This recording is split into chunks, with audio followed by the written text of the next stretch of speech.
Todd Creager.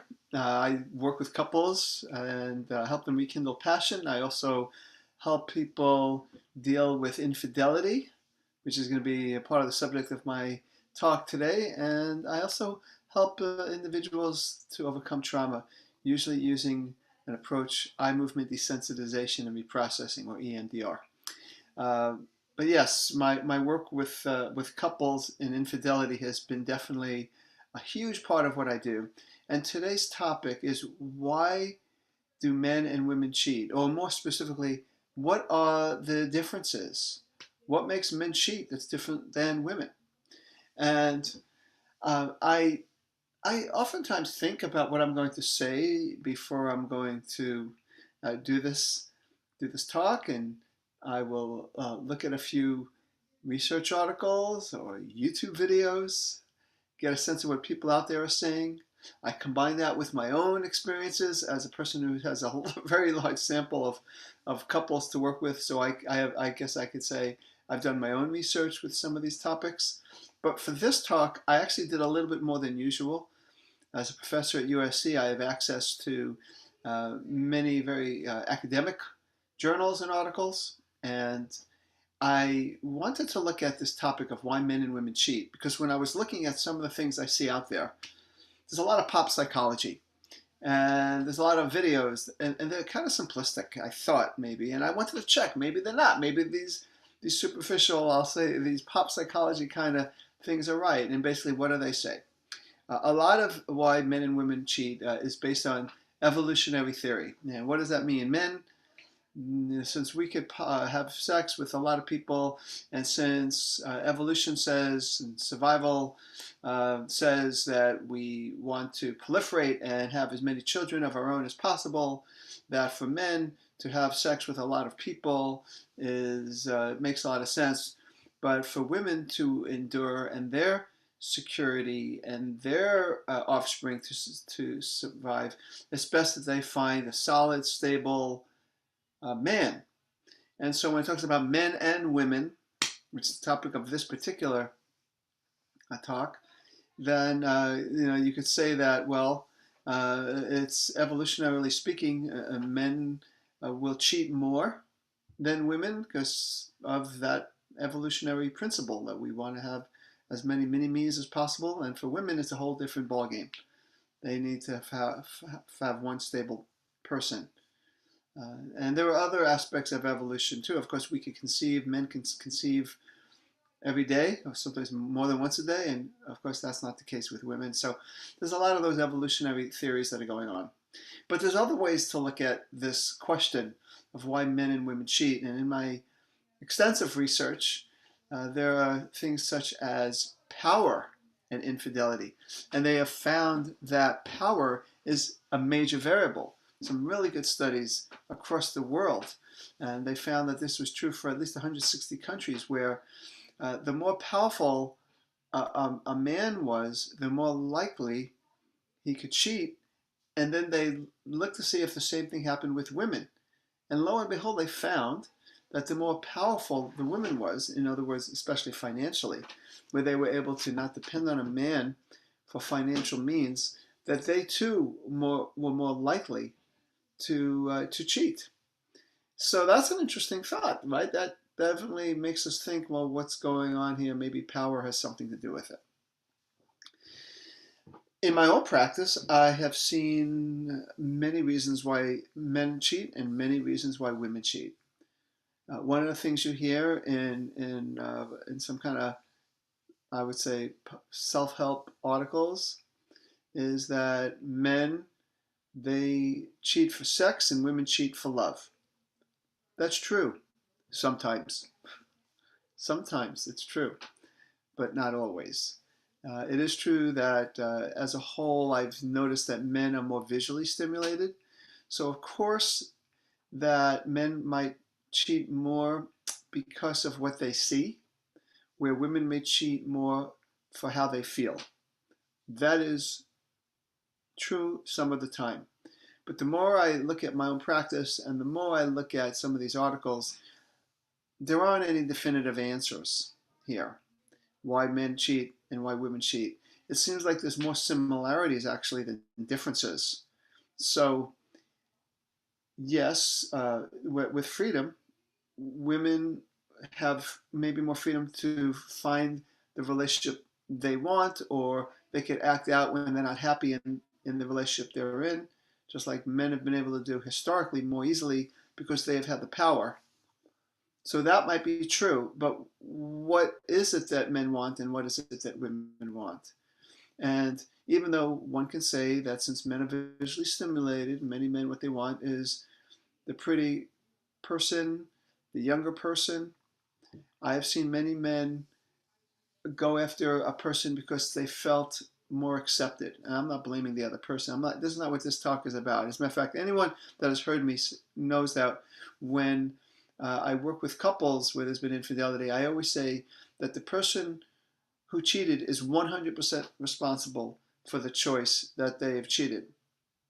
However, that the relationship was co-created by both people. And sometimes relationships are a factor in why people cheat. Not always. As you see by the kind of tenor of my talk here, there's not a lot of black and white. For example, I just worked with several people today, several women today, where the men were brought up in families where they they were raised by very narcissistic parents, and so they also became narcissistic themselves. Both of these men, this happens to be today that this happened, and they both cheated, and they cheated because they're hungry for constant validation. And so even though they both blamed their partners for not giving them validation, so it was their fault, the truth of the matter is nobody could give anybody constant validation. So in this case, the factors really weren't relationship. As far as the way I assessed it, the infidelity had really nothing to do with the relationships. It really had to do with their personality structures, the defense mechanisms, and on and on. So it just continues to get more complicated. So back to the question, what do women want? What do men want? Um, in the case of these narcissistic men, they want constant admiration, constant approval. Nobody can give them that. So they're not going to last with anybody. So that's why this person cheated. But I've had other men who cheated because they just felt rejected a lot, and they were looking for emotional closeness. This is what people might say that's why women might cheat. But I had, again today, one of those days, where I had a man who cheated because he was craving the emotional closeness. Now, we are not blaming the partner. As a matter of fact, in this particular case, the partner had her own challenges, and they both contributed to some of the relationship dynamics that led to him feeling rejected. But I'm just stating that why he cheated was for emotional reasons more than any other. At least that's what it appears. Sometimes, of course, there's more than one reason. I have had women recently in my practice where I had one where she cheated because she was in such an extreme religious situation that she was so suppressed that there's a part of her that just wanted to be free and unencumbered. And so she has sex for freedom. She didn't have sex for emotional connection at all. As a matter of fact, she's not interested in having sex for any kind of emotional connection. And now that her husband discovered the infidelity, they've talked about it. That she was not interested in any of these sexual situations to have an emotional connection because of her personal childhood and the personal dynamics which were suppressed. So yes, infidelity oftentimes is a solution to a problem. It's not a good one because it's so hurtful. I'm not at all in favor of infidelity. Again, my point is that when you look for why men cheat and why women cheat, it's not so simple. And you have women who are looking for a more of an emotional connection, absolutely true.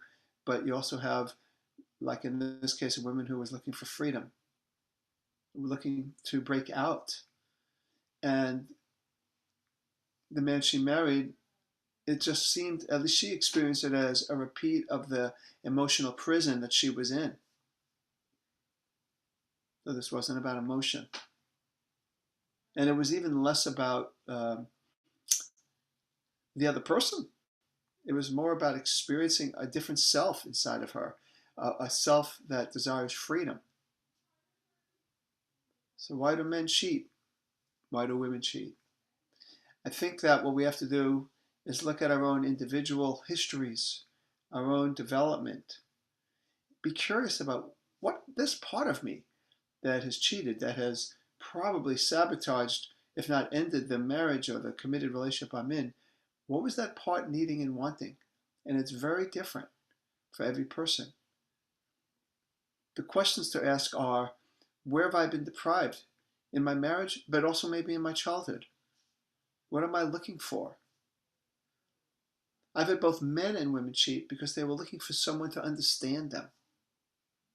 Again, not blaming the partner. As a matter of fact, oftentimes in these situations, the partner who was betrayed has the potential to be more understanding, but people just quickly react and they don't work it out together, or they don't get someone like myself to help them work it out. So again, I'm repeating myself, but the person who cheated is 100% responsible for the choice. But we're looking at why people cheat, and we need to go deeper. We need to understand it. So we got to cut through all the pop psychology, quick, easy answers that people think we know why, and realize that even though there are some differences, some gender differences, generally, men are visually stimulated, women are kinesthetically maybe more stimulated. Sometimes it's easier for men to have one-night stands than women. That is absolutely true, but it's not always true. It depends on what they are looking for and what they are seeking. The person I talked about that are looking for freedom preferred one-night stands because that's what was helping her experience that self that was so deprived. Again, not saying that was a good way to do it. Surely never fair to the person who is who's been withheld from the truth. So I just wanted to say that, get you thinking a little bit, get you exploring. I think the whole issue, I definitely found some interesting, good articles about power. That's interesting because the power dynamics in society are changing between men and women. And so some of the reasons women are maybe cheating more now is that they can.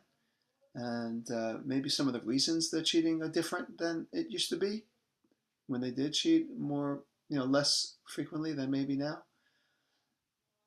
The statistics vary very widely. It's even difficult to say the percentage of men and women that cheat. A lot of it also depends on how we define cheating. So I hope I've confused you enough, but I hope more importantly that I've got you interested and curious and realizing that we're all different, and that really the most important thing, and I'm passionate about this, is to find out what's really going on at the core.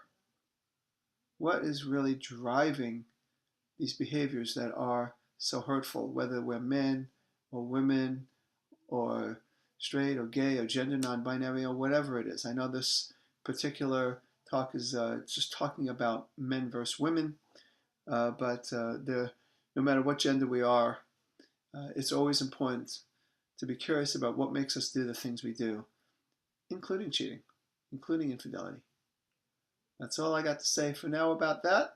This is Todd Creager, making the world safe for love.